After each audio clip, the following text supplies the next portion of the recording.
Laida Robles, ministra de Defensa, muchas gracias por esta entrevista. A vosotros, a vosotros. Me Usted parece una experiencia hacer una entrevista con vosotros, para mí muy enriquecedora, muy interesante. Gracias, para nosotros sobre todo. Usted ha sido magistrada en el Tribunal Supremo y actualmente es ministra de Defensa del Gobierno de España. Ha llegado prácticamente a lo más alto, ¿no?, tanto en el Poder Judicial como en el Poder Ejecutivo. Y desde dentro de su experiencia, ¿diría que existe una verdadera separación de poderes en España? Yo creo que sí, porque una cosa es lo que muchas veces aparece en los medios de comunicación y otra cosa es la realidad. Los jueces, cuando dictamos y como actuamos como jueces, nadie ni nos puede condicionar ni nos puede decir, porque hay una profesionalidad detrás. Son muchos años de experiencia, muchos años de trabajo y, por tanto, aunque alguien quisiera intentar condicionar a un juez, eso es muy difícil. Lo que ocurre es que a nivel de opinión pública muchas veces se mezclan cuestiones, a veces por desconocimiento, y una cosa es la labor que realiza un juez cuando pone una sentencia, que ahí es totalmente independiente, y otra cosa es el Consejo General del Poder Judicial, que es un órgano político, y como órgano político de política judicial que es, toma decisiones que afectan también a la política judicial, y muchas veces hay ese afán de mezclar las cosas cuando no tiene nada que ver uno con otro. En este país hay 5.000 jueces que ponen sus sentencias, que hacen su trabajo, que cometerán errores porque al final todos somos humanos. Tenemos un sistema que está basado en varias instancias, de tal manera que la sentencia que dicta un juez de abajo se va viendo hasta 2 instancias sucesivas e incluso la posibilidad de llegar al Tribunal Constitucional y a los tribunales europeos. Por tanto, lo que es la justicia cuando resuelve los problemas de los ciudadanos es absolutamente independiente. Se lo pregunto justo por esta percepción que usted decía, ¿no?, del Consejo General del Poder Judicial, que como su elección depende, al fin y al cabo, de los políticos, ¿no?, esta separación de poderes puede verse a veces diluida por ese sistema de elección. Claro, ¿no? pero eso es un error, como digo. La separación de poderes, el juez es juez y es poder del Estado cuando ejecuta lo juzgado y cuando resuelve una determinada sentencia por una determinada sentencia, porque las sentencias hay que ponerlas y luego ejecutarlas. Cuestión distinta es su órgano de gobierno, ese órgano de gobierno que es el que nombra pues, presidentes de audiencias, que es el que nombra magistrados del Tribunal Supremo. Yo entiendo que hay gente que puede pensar que en la medida que el Consejo General del Poder Judicial designa altos cargos judiciales, pues hay esa imagen de politización. Pero en el día a día, en la resolución concreta de los asuntos, ahí los jueces son independientes. Usted misma es magistrada, ¿no?, y ha sido durante años vocal del mismo Consejo General del Poder Judicial. Más allá del partidismo y este ruido político que se genera cada vez que se habla de su renovación, desde la experiencia, ¿cree que se garantizaría mejor la justicia con una cúpula judicial elegida por los propios jueces o por los ciudadanos, como es ahora, ¿no?, a través de los representantes políticos? Mire, cuando yo fui elegida vocal, había un proceso que es el mismo proceso que tiene la ley de ahora, y era una primera parte que me votaron mis compañeros jueces, y entre los que tuvimos un mayor número de votos entre los compañeros jueces, luego fueron el Congreso y el Senado los que nos eligieron. Ese es el sistema que hay vigente en este momento, y más allá de que pueda ser un sistema u otro sistema, yo creo que la situación actual es inaceptable lo que está ocurriendo. No puede ser que hayan pasado más de 1000 días, casi 3 años, sin que se renueve el Consejo General del Poder Judicial, porque eso sí que da una imagen muy mala. Y ahí yo tengo que decir, y además lo digo con muchísimo dolor, ¿no?, el que de alguna manera se esté utilizando al Consejo General del Poder Judicial como rehén en una clave puramente partidista, pues es algo que es absolutamente inaceptable. Luego ya podremos más adelante discutir si el mejor sistema es elección exclusivamente por los jueces, si la elección es por los parlamentarios. No hay que olvidar que la Constitución habla de 12 jueces y otros juristas elegidos por el Parlamento. Quiero decir que la elección parlamentaria está ahí, ¿no?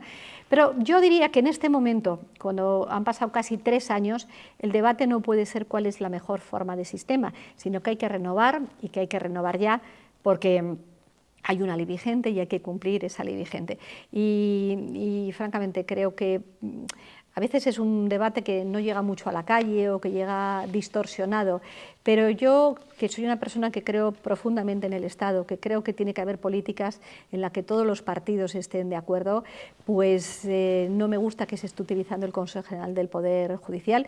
Y en este caso tengo que decirlo, y también lo digo, yo tengo mucho respeto por el Partido Popular, pero creo que la actuación del Partido Popular, poniendo todo tipo de inconvenientes a la aplicación actual de la ley y a la renovación del Consejo, es algo que yo no puedo en absoluto compartir.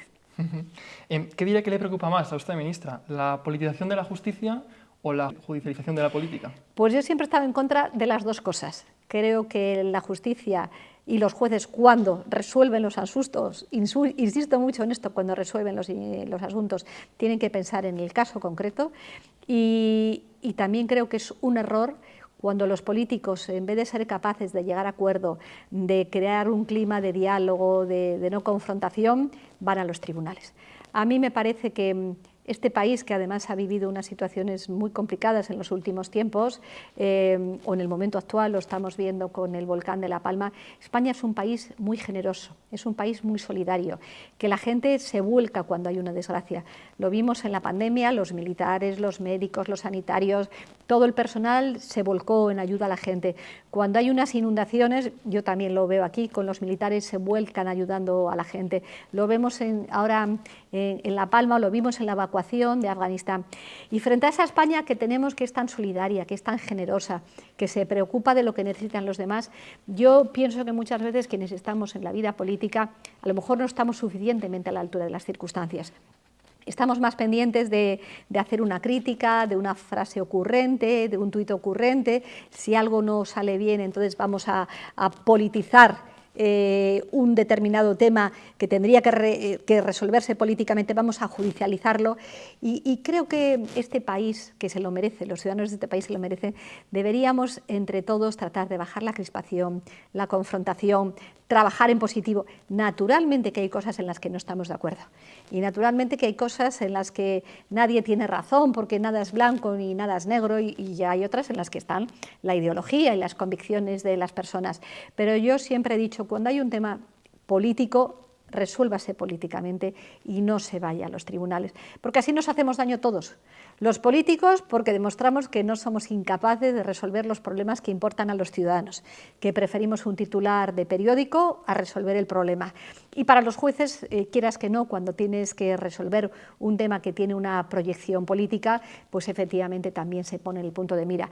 Así que yo, que creo profundamente en la sociedad española y en los ciudadanos españoles, hago esa apuesta por la crispación, por la falta, la ausencia de crispación y de alguna manera deja a un lado la confrontación. Y por eso creo que es tan importante el mundo de la universidad. Creo que sobre todo las personas jóvenes creéis mucho en ambientes en positivo, de construcción, de tolerancia, del debate, el debate que es tan importante. Naturalmente que no todos tenemos que pensar lo mismo, pero yo sí que hago una llamada a la gente joven, al mundo de la universidad, a que crean esas culturas de diálogo, de tolerancia y sobre todo de no descalificación. Vivimos en un mundo en que si yo no pienso lo mismo que tú, te descalifico, te insulto, me voy a las redes sociales, cuando al revés, yo creo que el ambiente tendría que ser de respeto, de tolerancia, y porque yo con los años, que uno se va haciendo mayor, he aprendido una cosa, y lo decía antes, nunca nada es o blanco o negro, hay muchos matices, y tenemos que ser capaces con el diálogo y con la tolerancia de encontrar esos matices. Así que rotundamente no a una politización de la justicia y rotundamente no a que los problemas políticos se quieran resolver en los tribunales. Le quería preguntar justamente por esto que hablaba, ¿no?, de la situación actual de la política, que está muy crispada, como sabemos, ¿no?, incluso con situaciones que vemos en el Congreso y experiencias que vemos, ¿no?, y está motivado por esta inmediatez, por el tuit, ¿no?, que decía usted, que muchas veces se va en busca de eso.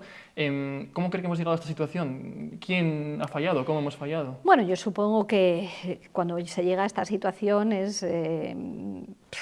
son un conjunto de causas, no se puede decir.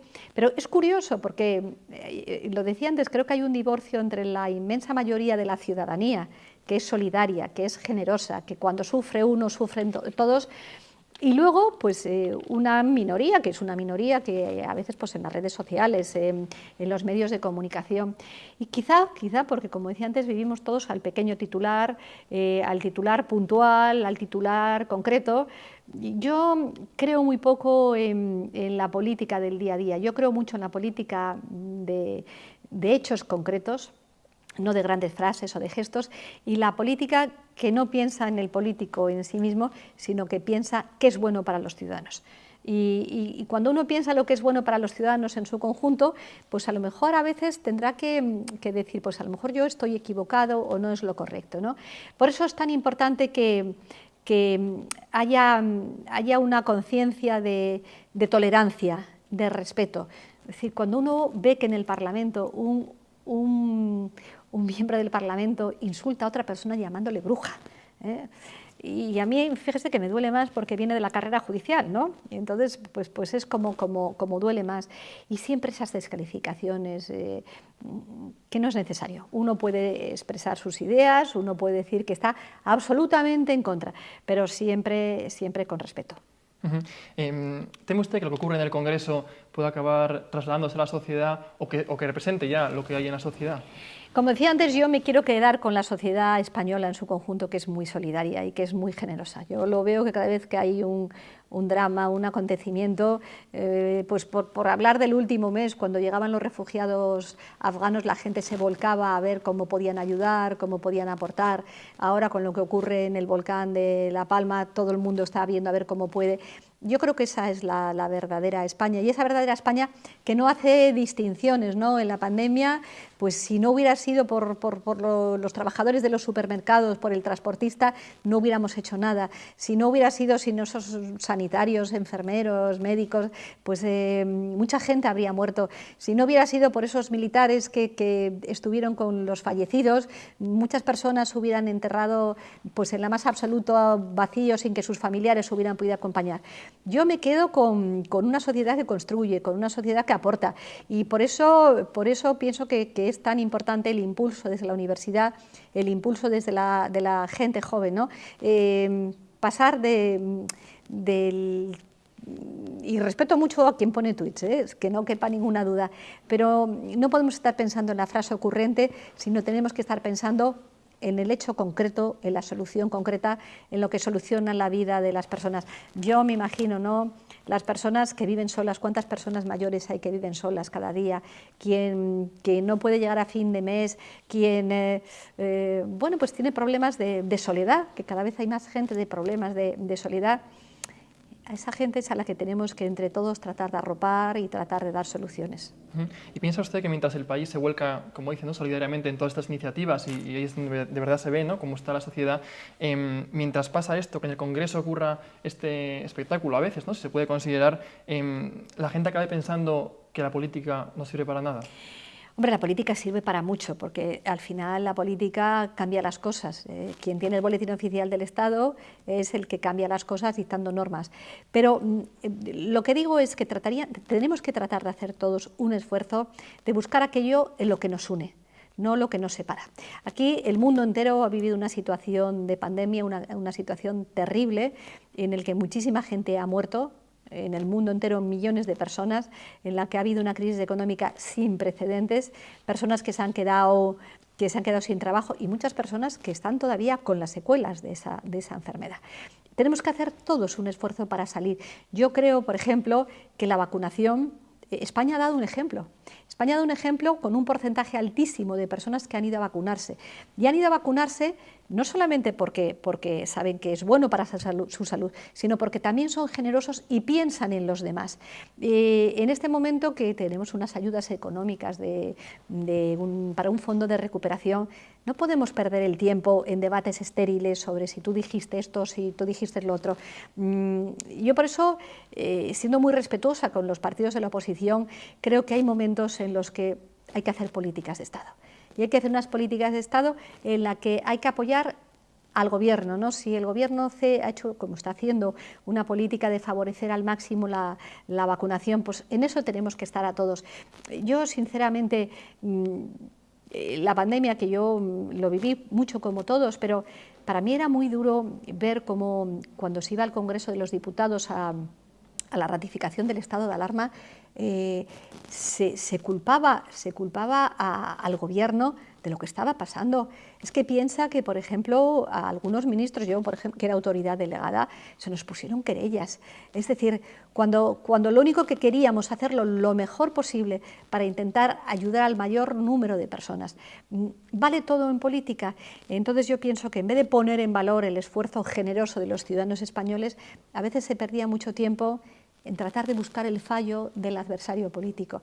Y eso es algo que las reglas de la política, que están ahí, pero que la gente tiene que confiar en que somos muchos, o intentamos muchos de los que estamos en la vida política, hacerlo lo mejor posible. Y yo siempre digo, yo soy la primera que me equivoco 1000 veces al día, que tenemos que ser todos muy, muy humildes, pero que también los ciudadanos nos den un voto de confianza, ¿no? De que tratamos de hacerlo lo mejor posible, con errores, pero también con buena voluntad. Hablaba usted de la pandemia, que probablemente haya sido uno de los mayores retos que tiene usted como ministra de Defensa, si no el mayor, ¿no? Y también el Estado en su conjunto. Fue autoridad delegada, como decía. ¿Cómo se sintió durante aquellas semanas o meses estando al frente de la gestión de una pandemia, viendo cómo cada día morían miles de personas? Pues ¿no? mire, yo ahí, como todos los españoles, como el mundo entero, es un drama personal, viendo toda la gente que moría, que sufría. Y yo tuve una cierta ventaja, si me permites, estar al frente de los hombres y mujeres de las Fuerzas Armadas. 120.000 hombres generosos, entregados, que pusieron toda su fuerza, toda su voluntad, que en los lugares donde era más difícil ahí estaba, que nunca pusieron ningún inconveniente, renunciaron a sus vacaciones, que estuvieron desinfectando residencias de la tercera edad, que estuvieron acompañando a las personas, a los fallecidos, los médicos y sanitarios que estuvieron haciendo todo lo posible por salvar vidas. Hicieron muchísimas viajes de transporte a China para traer el material, desinfecciones hicieron muchísimas en residencias de la tercera edad, el apoyo que dieron a los mayores. Y yo aprendí mucho de ellos, aprendí que en un momento tan difícil ellos, como tantísimos otros, como los médicos, como los sanitarios, como los transportistas, eran generosos. Y esa es la España que yo quiero, ese es el mundo que yo quiero, el de las personas que muchas veces con unos sueldos muy, muy, muy limitados, sin embargo, cuando llega el momento de ser solidarios, lo son. Y desde el dolor que nos producía aquello, yo he admirado a mucha gente y yo tengo que reconocer que a mí me ha hecho mejor persona el ver esa generosidad, en el caso del Ministerio de Defensa, de los militares, pero de tantos profesionales de la medicina, de la sanidad. Tú te puedes imaginar que, por ejemplo, yo les preguntaba, pues algunos militares, ¿no? Muchos de ellos han tenido que ir a psicólogos porque tienen interiorizado todo el sufrimiento de la gente, ¿no? Alguno me decía, pues una de las cosas que yo no puedo olvidar es el olor de las personas que acababan de fallecer y las que teníamos que llevarles a determinadas morgues porque no había dónde estar. Esas son las grandes personas. Eso es lo que yo quiero para mi país, eso es lo que yo quiero para vosotros, para la gente joven. Generosidad, solidaridad, empatía, debatir mucho, pero también esa generosidad que la pandemia también se ha puesto de relieve. Uno de los momentos más emotivos, en su caso, ¿no? Fueron sus palabras, como decían, la morgue que se instaló en el Palacio de Hielo de Madrid, ¿no? Cuando se clausuró. Vamos a ver lo que dijo entonces. A todas aquellas personas que han fallecido y que han estado aquí en este palacio. Estamos con sus familias, los sentimos profundamente en el corazón. Que las familias sepan que no les olvidaremos. Que seguro que en otro mundo mejor les estarán viendo, ayudándonos a todos, y yo no puedo dejar de acompañarles en ese dolor y de que sepan, que tengan esa seguridad de que no estuvieron solos, porque nuestros hombres y mujeres de las Fuerzas Armadas estuvieron con ellos. Nuestro recuerdo, nuestro cariño, nuestra oración para todos ellos. Gracias.